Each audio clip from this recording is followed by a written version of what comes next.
Hello दोस्तों, कैसे आप लोग। आज मैं आपके लिए लेके आई हूँ एक ऐसे सुपरस्टार की कहानी जिन्होंने एक बस कंडक्टर से एक सुपरस्टार का सफर तय किया। इनका संघर्ष प्रेरणादायी है। जी हाँ दोस्तों, आज हम जानेंगे साउथ फिल्म इंडस्ट्री के सुपरस्टार और भारत के सुपरस्टार रजनीकांत के बारे में। तो चलो वीडियो को स्टार्ट करते हैं। कम ही लोगों को पता है कि तमिल सुपरस्टार रजनीकांत का जन्म कर्नाटक में रहने वाली एक मराठी फैमिली में 12 दिसंबर 1950 को हुआ था। इसके अलावा तमिल उनकी मूल भाषा नहीं है, बल्कि मराठी और कन्नड़ उनकी मातृभाषा है। अपने अनोखे अंदाज और बेहतरीन अभिनय से फिल्म जगत में अलग मुकाम हासिल कर चुके सुपरस्टार रजनीकांत एक ऐसा नाम है जो सभी की जुबां पर चढ़कर बोलता है। उन्होंने यहाँ तक पहुँचने के लिए काफ़ी संघर्ष किया है। रजनीकांत आज इतने बड़े सुपरस्टार होने के बावजूद ज़मीन से जुड़े हुए हैं। उनके प्रशंसक उन्हें प्यार ही नहीं करते बल्कि पूछते हैं।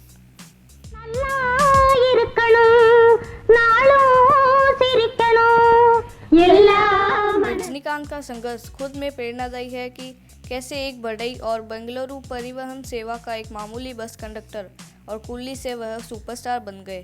लेकिन इसके लिए उन्होंने कड़ी मेहनत भी की। उनके बचपन का नाम शिवाजी राव गायकवाड़ है। उनके पिता रामोजी राव गायकवाड़ एक हवलदार थे। मां जीजाबाई की मौत के बाद 4 भाइयों बहनों में सबसे छोटे रजनीकांत को एहसास हुआ कि घर की माली हालत ठीक नहीं है। बाद में उन्होंने परिवार को सहारा देने के लिए कूली का काम भी किया। एक कंडक्टर के तौर पर भी उनका अंदाज निराला था या किसी फिल्मी सितारों से कम नहीं था। वह अलग तरह से टिकट काटने और सीटी मारने की अपनी शैली को लेकर यात्रियों और दूसरे बस कंडक्टरों के बीच मशहूर थे। कई मंचों पर नाटक करने के कारण फिल्मों और अभिनय के लिए शौक तो हमेशा से ही था और वही शौक धीरे धीरे जुनून में तब्दील हो गया। इस वजह से उन्होंने अपना काम छोड़कर चेन्नई के आधार फिल्म इंस्टीट्यूट में दाखिला लिया। वहां इंस्टीट्यूट में एक नाटक के दौरान मशहूर फिल्म निर्देशक के बालाचंदर की नज़र रजनीकांत पर पड़ी और वो रजनीकांत से इतना प्रभावित हुए कि उन्होंने रजनीकांत को फिल्म का किरदार निभाने का प्रस्ताव दे डाला। इस तरह उनके करियर की शुरुआत बालाचंदर निर्देशित तमिल फिल्म अपूर्वा रांगाल से हुई, जिसमें वह खलनायक बने। यह भूमिका यूं तो छोटी थी, लेकिन इसने उन्हें आगे और भूमिकाएं दिलाने में मदद की और वह के बालाचंदर को अपना गुरु भी मानते हैं।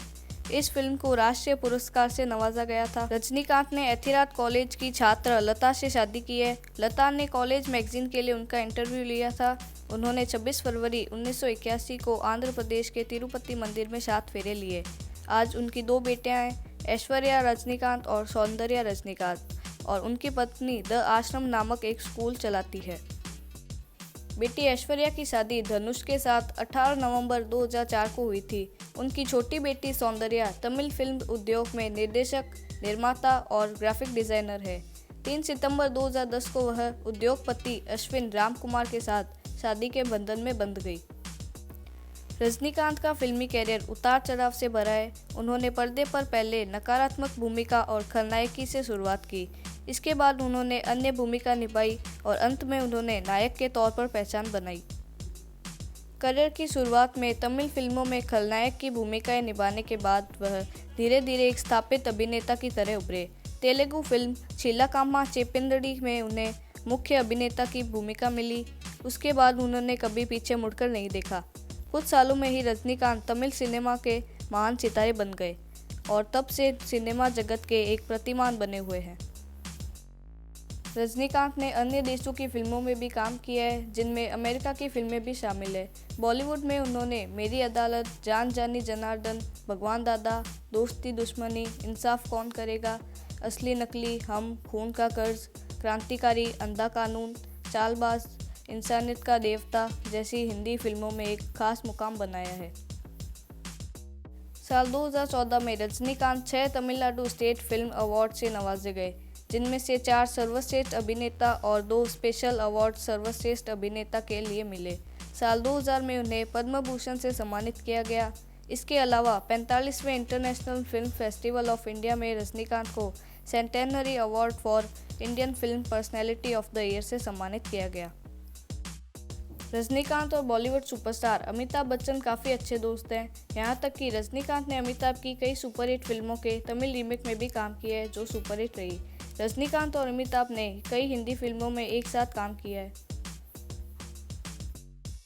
आज भले ही इंटरनेशनल लेवल पर शाहरुख खान या आमिर खान का नाम हो, लेकिन इससे काफ़ी पहले रजनीकांत ने अपने इंटरनेशनल फैंस बना लिए थे।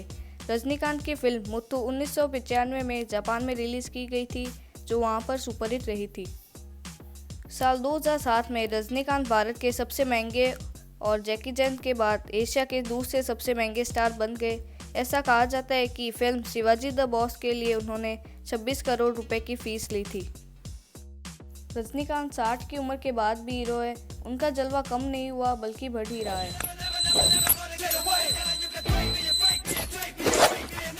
फैंस के लिए रजनीकांत है भगवान। साउथ में फैन रजनीकांत की पूजा करते हैं, उनके पोस्टर को दूध से नहलाते हैं।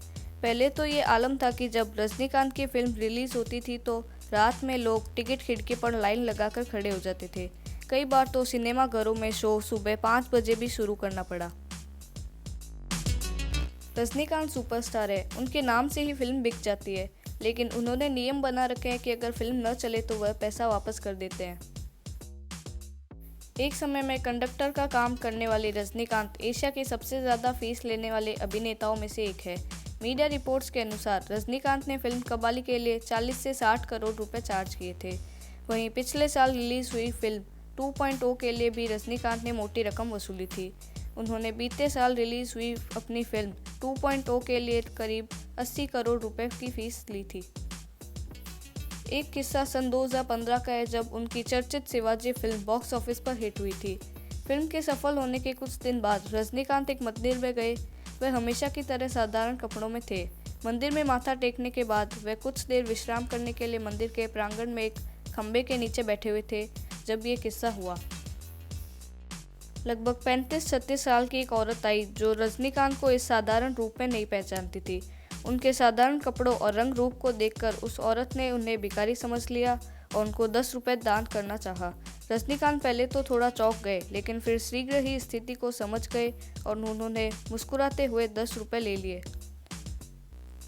संयोग से कुछ देर बाद उस औरत ने रजनीकांत को लोगों की भीड़ के बीच अपनी पोर्श कार में बैठते हुए देखा। कुछ ही क्षण में वह सारा माजरा समझ गई। वह दौड़ते हुए रजनीकांत के पास गई और अपनी भूल के लिए माफ़ी मांगी। साथ ही उस औरत ने रजनीकांत को दिए हुए अपने 10 रुपये भी वापस मांगे, लेकिन उन्होंने बड़ी विनम्रता से कहा कि आपका मुझे 10 रुपये देना एक तरह से परमात्मा के आशीर्वाद की तरह है। उसने मुझे एक बार फिर से यह एहसास कराया कि उसके लिए मैं एक सुपरस्टार नहीं बल्कि आज भी एक साधारण आदमी ही हूँ। उसने आज फिर से यह शिक्षा दी कि आप कितने भी अमीर हो जाएं, लेकिन आप परमात्मा के द्वार में आकर आप एक भिखारी की तरह ही है। औरत से याचना करके उन्होंने वह 10 रुपये परमात्मा का आशीर्वाद समझकर रख लिए। इस महान कलाकार का यह विनम्र व्यवहार उस औरत के साथ साथ वहां मौजूद हर किसी की आंखों को नम कर गया। लोगों की नज़र में इस साधारण से दिखने वाले उनके देवतुल्य और पूज्य सुपरस्टार की कदर और भी बढ़ गई। रजनीकांत एक ऐसे स्टार है जिन्होंने फर्श से अर्श तक का सफ़र तय किया है। वह बस कंडक्टर थे और अब सुपरस्टार है। वह अपने पुराने दिन नहीं भूले हैं। यही वजह है कि वह अक्सर गरीबों की मदद करते रहते हैं।